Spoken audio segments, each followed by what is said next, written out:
जीत जाओगे, जीत जाओ। हमारे हृदय की बात समझ लो, हमारी एक बात पकड़ लेना। ये प्रभु, जब हम गंदगी नहीं छोड़ पा रहे, हमारा स्वभाव है, देखो ना, हम नहीं छोड़ पा रहे और इनसे विमुख हो जाते, ये बहुत बुरा हो गया। सुनो उमाते लोग अभागी, हरिता जी शब्द देखो, हरिता जी होई विषय अनुरागी। ये जीत जाओगे, कोई भी तुम्हारी दुर्गति करने में समर्थ नहीं। और इतना आ गया तो तुम महात्मा बन जाओगे, सब छूट जाएगा, सब छूट जाएगा। देखो, परम सुख स्वरूप राधा वल्लभ लाल जी मिलने के पहले आपको जो जो चाहिए वो सब भेज देंगे। मान लेना मेरी बात।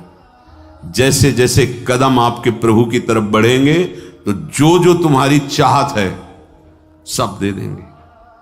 अगर आपने ना के सिवा हां स्वीकार नहीं किया तो आगे वो मिल जाएंगे, और अगर आप उनमें रमण करने लगे दे देंगे। जो इच्छा करी हो मन माही, हरि प्रसाद कस दे, जाओ भोगो। लेकिन सुनो उमाते लोग अभागी, हृदय की बात कहता हूं।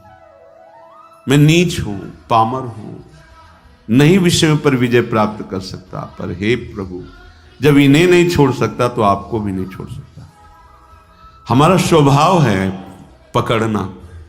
जब हम काम क्रोध लोभ मोह मद मत्सर नहीं छोड़ पाते नाथ, तो आपको कैसे छोड़ देंगे? नहीं, जीत जाओगे, जीत जाओ। हमारे हृदय की बात समझ लो। ये माया का ऐसा आकर्षण है कि ऐसे कभी कोई करके निकल ही नहीं पाया। मुझ में ताव दे के कोई नहीं निकल पाया। शिव विरंचिका मोहई को है बपुरा आन, बपुरा माने बेचारा, बेचारा और कौन ऐसा है? इन बड़े बड़े महापुरुषों की भी आंखों में, ज्ञान दृष्टि संपन्न नेत्रों में भी भ्रम पैदा कर दे, उसका नाम माया। गरुण महाज्ञानी गुण राशि, देवर्षि भगवान के अवतार। बस समझो, हमारी एक बात पकड़ लेना। ये प्रभु, जब हम गंदगी नहीं छोड़ पा रहे, हमारा स्वभाव है, देखो ना, हम नहीं छोड़ पा रहे, तो नाथ बड़ी गुरु कृपा से आपका नाम आप पकड़ में आए हो। तो हम ये नहीं कह रहे कि हम गंदगी छोड़ के आपको पकड़ लेंगे। हम गंदगी नहीं छोड़ पा रहे तो आपको भी नहीं छोड़ पाएंगे। जीत जाओगे, हमारी बात मान लेना, प्रार्थना मान लेना, इस बात की अकाट्य समझ लेना। जन अवगुण प्रभु मान न काऊ, दीन बंधु अति मृदुल। हमसे गलती क्या हो जाती है? हमारी मन भावती भोग वृत्ति को जहां भोग मिले तो हम इनको छोड़ देते हैं और उसको पकड़ लेते हैं और इनसे विमुख हो जाते हैं। ये बहुत बुरा हो गया। सुनो उमाते लोग अभागी, हरिता जी शब्द देखो, हरिता जी होई विषय अनुरागी। ये शरीरधारी कितने दिन जीवित रहेंगे? इनको अपना पति माने, प्रीतम माने, अपना जीवन सर्वस्व माने, कितने दिन रहेंगे? छूटेगा ना। तो इनके अंदर जो बैठा हुआ मेरा प्रीतम है, उससे प्यार कर लो। सब में वही विराजमान है, भावना कर लो। जब हम किसी धातु पर, किसी पाषाण आदि के विग्रह पर, किसी छवि पर भाव करके भगवान प्राप्त कर लेते हैं, तो चलते फिरते इन मूर्तियों पर भगवान को क्यों नहीं हम प्राप्त कर सकते? पर हमारा भगवत भाव हट जाता है और विषय सेवन से व्यक्तित्व भाव आ जाता है। ये स्त्री, ये पुरुष, ये जड़, ये चैतन्य, यही घाटा हो जाता है। हमारी बात मान लेना। ये बहुत सहज और सरल बात है। इतना इतना छोड़ करके आप प्रभु को स्वीकार करें, बड़ी कठिन बात है। और ये हम कोई मनमानी नहीं कह रहे हैं। महापुरुषों द्वारा बिगड़ी जन्म अनेक की, अब ही सुधरे आज अभी सुधर जाएगी। तो आज अभी क्या छोड़ देंगे भाई? हम बहुत जन्मों का हमारा संस्कार है, भोगों का, विषयों का, गंदी आदतों का, तो हम छूट जाएगी, अभी छूट जाएगी। नहीं, अभी पकड़ लोगे, पकड़ तो लोगे ना। बोले हाँ, क्या हो ही राम को, हे प्रियाजू मैं आपका ये तो पक्का है आपके लायक ना भी हूं, न कभी था न कभी हो पाऊंगा। अपनी तरफ से पक्की बात है, चाहे जितनी कोई डींग हाके, अपने लोग पूरा जीवन इसी मार्ग पे उनकी कृपा से चले, उस अनुभव से कह रहे हैं। चाहे जितनी डींग हाको, अभी बुद्धि परमात्मानंद में है, थोड़ी देर में विषयानंद में पहुंच जाती, इसका पता ही नहीं लगता। इस दुष्ट का भरोसा ही नहीं है। भरोसा तो प्रियाजू के चरणों का है कि वो अपने चरण चिन्ह अंकुश से हमारे मन को फंसाए हुए अगर वो छोड़ दे तो अभी ये खेल कर दे संसार का। बहुत विचित्र है, बहुत विचित्र। निज अनुभव ये कहो खगेसा। आचार्य चरण कहते हैं, हितजू महाराज, ना जानो छिन अंत कवन बुद्धि घटई प्रकाशित। कोई भरोसा नहीं, ये बुद्धि कब कहां कैसे। भरोसा तो भरोसो दृढ़ इन चरणन के। हमारे हृदय की बात हमारे गुरुजनों से जो प्राप्त हुई है, हम छोड़ नहीं पा रहे हैं, असमर्थ हैं, पर हम पकड़ने में बड़े चतुर हैं। तो प्रभु गुरु कृपा से आपका नाम, आपकी बात, आपका आश्रय पकड़ में आया है। आपको देख तो नहीं पा रहे, आपका आश्रय पकड़। तो जब ये नहीं छोड़ सकते तो हम आपको भी नहीं छोड़ सकते। ये जीत जाओगे, कोई भी तुम्हारी दुर्गति करने में समर्थ नहीं। और इतना आ गया तो तुम महात्मा बन जाओगे, सब छूट जाएगा, सब छूट जाएगा। क्योंकि जैसे जैसे ज्ञान का प्रकाश होगा, अज्ञान नष्ट होता चला जाएगा। अगर हम इससे कोई कहे कि सब छोड़ करके फिर प्रभु की शरण में आओ, तो असमर्थ, सब असमर्थ हैं, सब।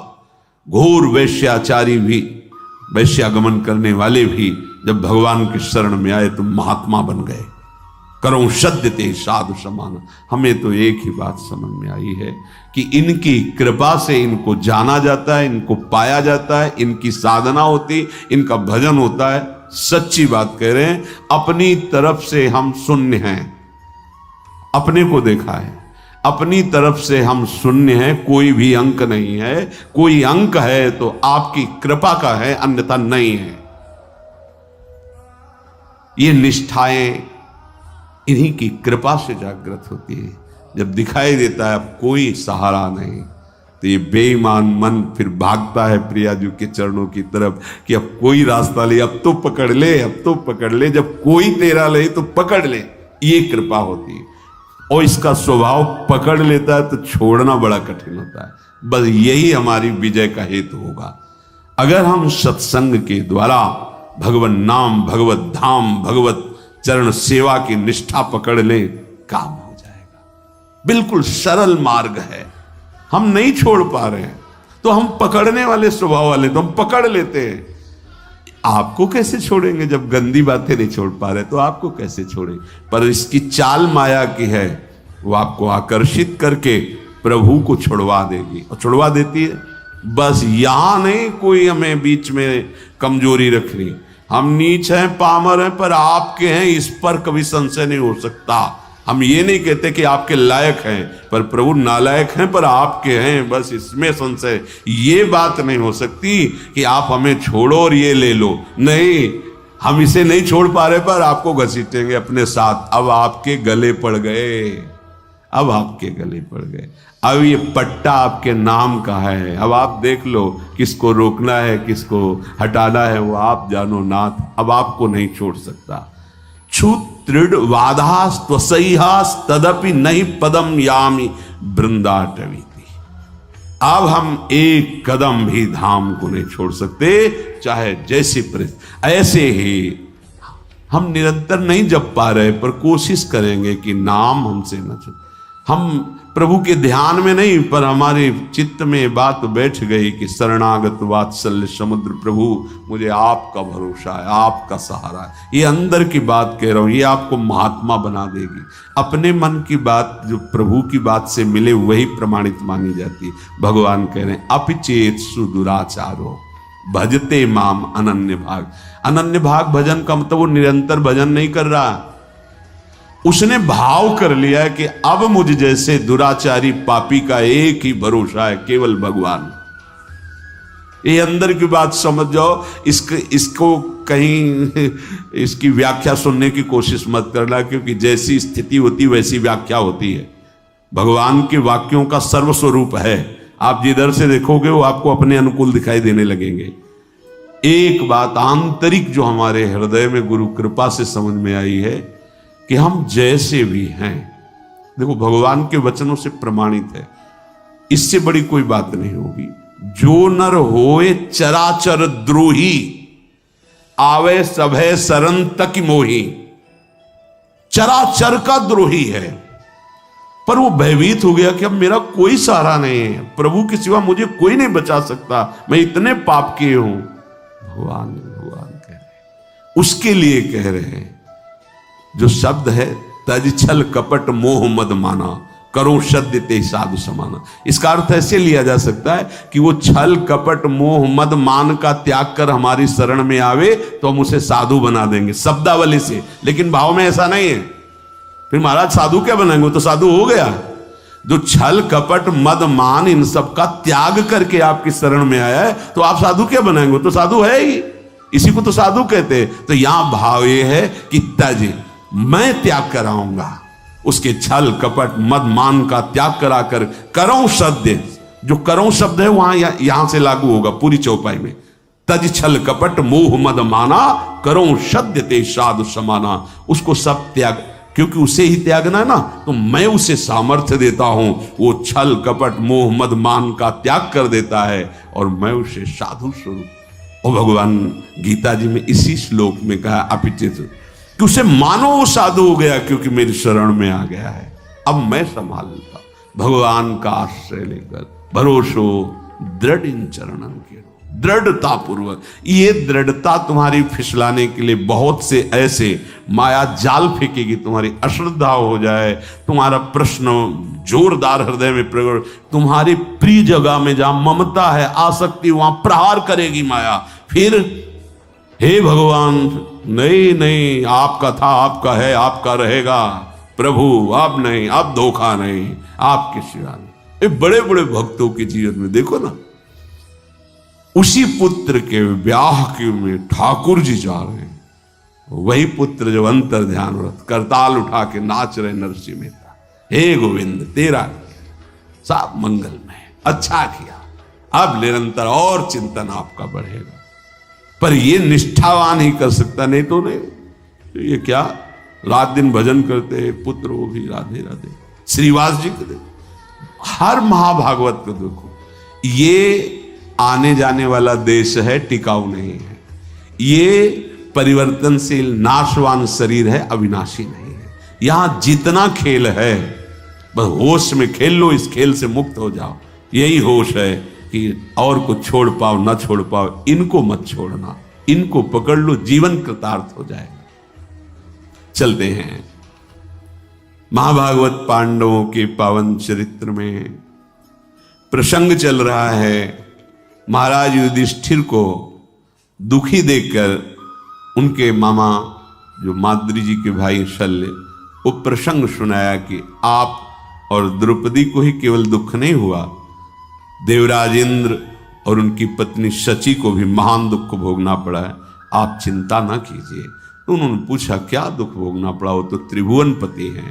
तो प्रसंग चल रहा था, त्वष्टा जी के हृदय में द्वेष भाव देवराज इंद्र की प्रथा, उन्होंने विश्वरूप को मंत्र बल से प्रकट किया, देवराज इंद्र ने वज्र के द्वारा उनका, फिर उन्होंने वृत्तासुर को प्रकट किया, फिर वृत्तासुर का कल चरित्र आपने सुना। अब जो वृत्तासुर से ब्रह्म हत्या प्रकट हुई, वो इंद्र को कहीं भी शांति नहीं लेने दे रही थी। तो जल को एकांत देश में जाकर जल को स्तंभित करके कमल नाल में सूक्ष्म रूप से प्रवेश होकर के वहां रह रहे थे। अब देवराज इंद्र पद खाली था, तो समस्त ऋषि देवताओं ने देखा त्रिभुवन में अराजकता फैल रही, तो लोकपाल देवता ब्रह्म ऋषि सब विचार करने लगे कि त्रिभुवन पति पद पर किसका अभिषेक होना चाहिए। इस समय त्रिभुवन में कौन है जिसे त्रिभुवन पति पद दिया जाए। तो देखा गया तपस्या में, यज्ञों में, दान पुण्य में, धर्म में बहुत बढ़े हुए महाराज नहुष जी हैं। उनके पास देवता ऋषि सब गए, प्रार्थना की। तो नहुष ने कहा कि मैं आपके सामने बहुत दुर्बल हूं, मेरे में इतनी सामर्थ्य नहीं कि मैं आप देवता और ब्रह्म ऋषियों का शासन कर सकूं। राजा वही होता है जो सबसे बलवान होता है, मैं तो निर्बल हूं आपके सामने। तो ये सुनकर के संपूर्ण देवता ऋषि मुनि स्वर्ग के राज्य का पालन करने के लिए उनसे कहा, अच्छा तो तुम इस बात से अपने को कमजोर मान रहे हो, तो हम ये वरदान देते हैं। समस्त देवता ऋषियों ने कहा, देवता दानव यक्ष ऋषि राक्षस पितर गंधर्व भूत मनुष्य जो भी आपके सामने दृष्टि में आ जाएगा, उसका आधा तेज बल तप बल सब आप में आ जाएगा। अब आपको कोई परेशानी, आप स्वर्ग में ब्रह्म ऋषियों के द्वारा आदर पाकर के त्रिभुवनपति आसन पर बैठे। धर्म को आगे रख करके राजा नहुष को अभिषिक्त किया गया, अभिषेक किया गया वेद मंत्रों द्वारा, और परम दुर्लभ देवराज इंद्र के पद पर उनको बिठाया गया। अब को नरस जन्मा जग माही प्रभुता पाहि जाहि मद नाही। कौन ऐसा है जो संसार में बड़ा पद मिल जाए और अभिमान ना आ जाए? यही रोग इनको भी लग गया। त्रिभुवनपति पद कुछ दिन तो ठीक से चला, इसके बाद मद जो है अपना प्रभाव दिखाने लगा। उनको लगा जब मैं देवराज पद का भोग कर रहा हूं तो फिर इनसे क्या। सभासदों को बुलाया, बड़े बड़े लोकपाल देवता सब उनकी सभा में बैठते हैं। कहा, पूर्व इंद्र की जो महारानी सची हैं, मेरी सेवा में उपस्थित किया जाए, उनको आज्ञा दिया जाए। मेरी आज्ञा है, मेरी सेवा में उपस्थित हो, क्योंकि जब देवराज पद का अधिकार मुझे प्राप्त है तो उनका भी। सची देवी आज रात्रि में मेरे महल में पधारे, मेरी आज्ञा सुना दी जाए। ये जब सची देवी से प्रार्थना की गई तो बहुत घबरा गई, दुखी हो गई। पातिव्रत धर्म से युक्त है, उनका तो आश्रय भगवान बृहस्पति जी हैं। वो अपने महल से निकले और बृहस्पति जी के चरणों में जाके कहा, गुरुदेव मैं आपकी शरण में हूं, आप मेरे पातिव्रत धर्म की रक्षा कीजिए। नहुष इस समय इंद्र पद में है और उसने ऐसी आज्ञा की है, और मैं अपने प्राणवल्लभ देवराज इंद्र के सिवा किसी भी पुरुष को पुरुष रूप से कभी देखा ही नहीं, स्वीकार ही नहीं किया। मैं एक पतिव्रता हूं और भगवान आपने भी मुझे सौभाग्यवती का आशीर्वाद दिया है, तो क्या मेरा ये दुर्भाग्य होगा? प्रभु आप मेरी रक्षा कीजिए। आपकी वाणी परम सत्य होती है। हे देवगुरु, आपने आज तक जो बोला है कभी मिथ्या नहीं गया। आपका पूर्वोक्त वचन की सौभाग्यवती हो, वो मेरा सुरक्षित रहना चाहिए। बृहस्पति जी बहुत विचार मग्न हो गए कि इस समय उसके सामने जो जाएगा तो उसकी सारी सामर्थ्य से आधा बल उसे प्राप्त हो जाएगा। ठीक है, मैं विचार करता हूं, तुम नहुष से डरो मत, थोड़े दिनों में ही ये नष्ट हो जाएगा। जिसकी परिस्त्री गमन की वृत्ति है वो नष्ट हो जाएगा, उसे नष्ट करना नहीं पड़ता, वो अपने कर्म से ही नष्ट हो जाता है। सची देवी कि अब समय तो बहुत थोड़ा है, कभी फिर वो आदेश कर सकता है। वो रात्रि देवी की उपासना की। रात्रि देवी उपश्रुति नाम से प्रकट हुई। सची जी ने कहा, जा इंद्र पुनः छुप गए, मुझे ले चलो, मैं स्वयं उनसे बात करूंगी। उपश्रुति देवी, ये सब खाली नहीं कि दिन रात्रि, ये सब साक्षात हैं, ये भगवत स्वरूप है। इसीलिए किसी के पाप और पुण्य का हिसाब वहां करने के लिए वकील की जरूरत नहीं होती। जिस समय तो समय उपस्थित है, रात है या दिन वो उपस्थित है, जिस दिशा में वो उपस्थित है। तुम्हारा मन स्वयं आत्मस्वरूप से प्रभु, सब वहां किसी की सलाह की जरूरत नहीं, जो कर्म उसका उसी क्षण हिसाब। उपश्रुति देवी ध्यान में देखा कि इंद्र कहां हैं, देखो जल को स्तंभित करते हुए कमल नाल के अंदर छुपे बैठे हैं। उपश्रुति देवी को वहां उपस्थित देखकर इंद्र प्रसन्न हुए। अब आप आ गई तो कोई न कोई उपाय तो बताएंगे ही। उन्होंने कहा, इंद्रदेव तुम्हारा कल्याण हो, इंद्राणी का दुख देख करके मैं आई हुई हूं। तुम सब पर्वत वन पृथ्वी स्वर्गलोक सबका त्याग कर यहां जल में हो, और यहां इंद्राणी की क्या दशा हो रही तुम्हें पता है, बड़ा दुख भोग रही। तुम कमलनाल में सुरक्षित हो, पर आपको इंद्राणी को सुरक्षित करना चाहिए। देवराज इंद्र ने कहा कि इस समय मैं असमर्थ हूं। नहुष बहुत बड़ा बलवान है और वो कुचेष्टा पर उतारू है। तीनों लोगों में कोई ऐसा नहीं कि उसे सुधार सके। मैं इसमें क्या कर सकता हूं? वो पापपूर्ण विचार रख रहा है। उनका अपने आप को आप प्रकाश में लाइए, अपने तेज से आप देवताओं का जो शासन पद उसे स्वीकार कीजिए। इंद्र ने कहा, देवी इस समय पराक्रम मेरे में नहीं है, नहुष में है। देखो कितना बड़ा पद मिला, कितनी बड़ी कृपा मिली, चूक कैसे हो जाती है। इसीलिए जब तक भगवत आराधना में नहीं चित्त डूबता या भगवत आराधन संतों के शासन में नहीं रहता तो बड़े बड़े से चूक हो जाती है। इसीलिए चाहे शिव बिरंची सम होई, गुरु बिनु भव निधि तरह न कोई। तुम्हें गुप्त रूप से एक कार्य करना, मैं उपाय बता देता हूं। अब इंद्र जी उपाय बता रहे कि तुम नहुष के पास जाना, निर्भय रहना, और उससे कहना जगतपति हो तुम, तुम्हारा पूरा अधिकार है जगत पर। मैं देख रही हूं कि इंद्र समर्थ है, तो अब तुम ही इंद्र हो, तुम्हारा पूरा अधिकार। पर मैं ऐसा चाहती हूं कि आज तक जो कोई ऐसे वाहन पर न बैठा हो, ऐसे वाहन से तुम हमसे मिलने आओ। नहुष मुस्कुराया और कहा, मैं समझ नहीं पा रहा हूं तुम क्या कहना चाहती हो। बोले, दिव्य पालकियों में मिलने आते हैं, कोई अपने वाहनों पे आते हैं। मेरी इच्छा है कि तुम मेरे लिए ऐसे वाहन पर आओ जैसे आज तक कोई न बैठा हो। तो तुम केवल इशारा कर दो, वैसे ही मैं आऊंगा। इंद्राणी बोली, आप मेरे पति हो सकते हो, पर मेरी अभिलाषा के अनुसार आओ। पहले के जो इंद्र थे ना, वो मेरे से मिलने जब आते थे तो ऐरावत हाथी पे आते थे, कोई हंस पे, कोई किसी पे। पर मेरी इच्छा है कि भगवान विष्णु तक जिस वाहन पे न बैठे हो, ऐसे वाहन पर बैठ कर आओ, क्योंकि आप तो बहुत बलवान हैं। प्रसन्न हो गया नहुष। बोलो तुम।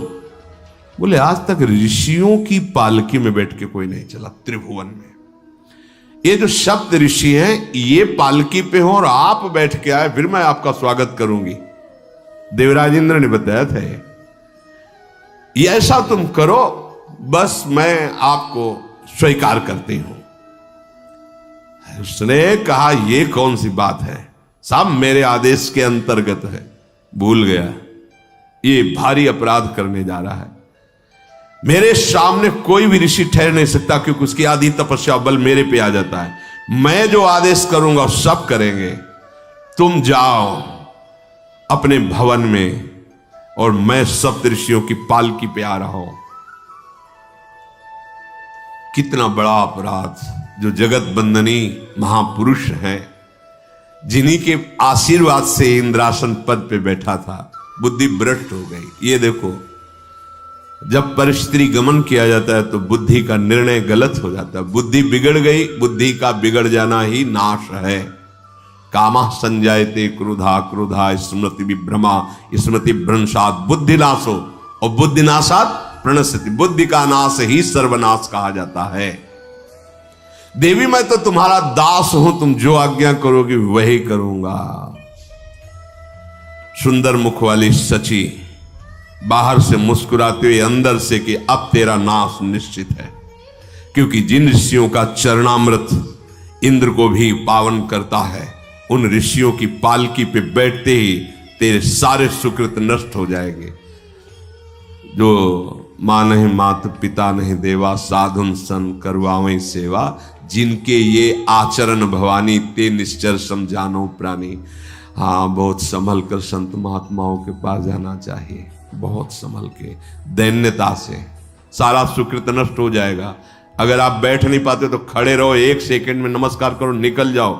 बैठने की जरूरत है, वो तुम्हारे लिए कुर्सी ला के रखेंगे, तुम हो क्या। बस यही जहां भूल हो जाती है ना कि मैं अमुक पद में हूं, डालो कुर्सी डालो, तो डाल देंगे, भगवान के दास हैं, आसन बिछा देंगे, तुम्हारे आगे झुक जाएंगे। पर तुम जिनके बल पर पदाधीश बने थे, वो पुण्य तुम्हारे नष्ट हो जाएंगे, खोखले हो जाओगे।